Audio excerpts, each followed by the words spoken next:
Hi everyone, Comic Reviewer here. This time doing another DC film review, and this one is on Zack Snyder's Justice League.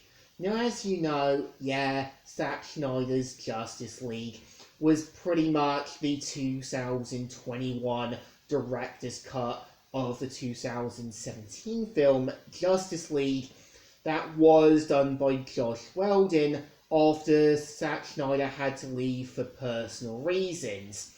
And keep in mind that, the Snyder Cut was pretty much being hashtagged. There was a lot of movements to get it released, and eventually we did get it. And I think after sitting down to watch the film and kind of seeing what I think Zack Snyder wanted to do, I kind of think Josh Whedon did a bit more of a better job with the more lighter tone and doing something a bit more different. So the premise of the Snyder Cut is meant to feature how,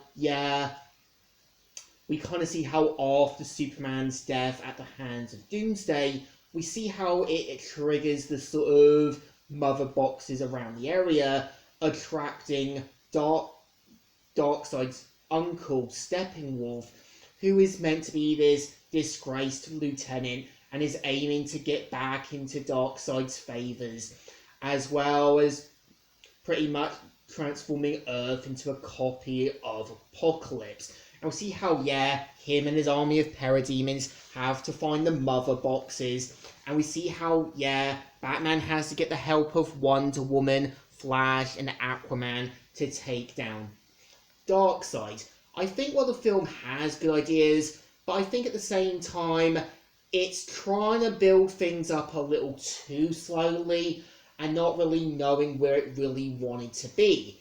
I think Josh Whedon's Justice League film got right at is actually making Steppenwolf the main focus, because I always feel like Steppenwolf is a character with wasted potential, and I think it makes sense in the theatrical cut, him sort of being ashamed and even humiliated after his defeat. It makes sense that, would be driven mad due to being defeated by lesser beings than him, and it makes sense him being the main focus, as I always feel like Steppenwolf was a bit more of a villain with wasted potential. But I also give the film credit that it is trying to focus a little bit more on Cyborg, trying to kind of flash him out as a bit of a character, trying to find his own identity after his cybernetics. And I can see where Josh Whedon probably wanted to cut some of the scenes out for time and having to focus on what he could.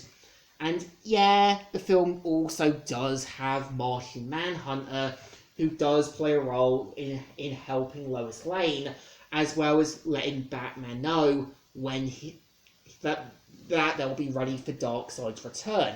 And I think it's interesting how, in the director's cut, Steppenwolf isn't part of the assault against Kryptonians, Atlanteans, and Olympian gods. It's actually Darkseid. I think the problem is, I'm looking back at it now, I feel like Darkseid has been a little too overused. Like, they make him like this over-the-top threat, and I think it's kind of a shame because I feel like there's other villains than Darkseid that they could use. And I feel like, Ray Porter isn't a bad decision. And I think it's interesting to hear the same guy who voiced Count Grisham from the 2000 film The Scarecrow playing an evil dictator from the planet of Apocalypse. I don't think it was a bad choice, but I think they were going the Thanos route. Again, I would have loved to have seen Christopher Judge or Keith David or basically someone else to voice Darkseid, as I feel like Darkseid should always have a big, booming, intimidating voice to sound like this believable threat. And I feel like, the Snyder Cut is trying to juggle everything that it can, and I feel like Steppenwolf should have been handled a little better. And I think the theatrical cut actually did him some justice.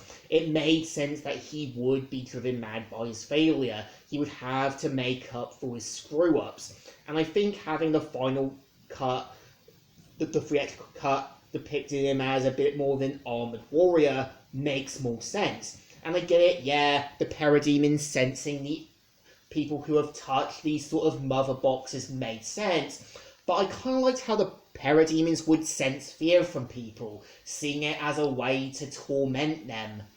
But I always feel like, yeah, if a director's cut had potential, it needs to be done right. I feel like what Zack Snyder was trying to do with his cut was show people what could have been if he was given another chance. And I think the problem is, I think the runtime is trying to jam so much in that it didn't really know if it would ever get another follow-up. And I know Zack Snyder said he would be up for doing another sequel had Warner Bros. And the company that worked with them come up with an agreement. But I think the film definitely deserves a thumbs down. It's trying to be something it clearly didn't know what it wanted to be. It was trying to juggle so much onto the table. It feels like, yeah, Josh Weldon, I think, made some decisions that had to be made. And I think it just feels more like a sort of overdone, overbaked product. So, Comic Reviewer here, signing out.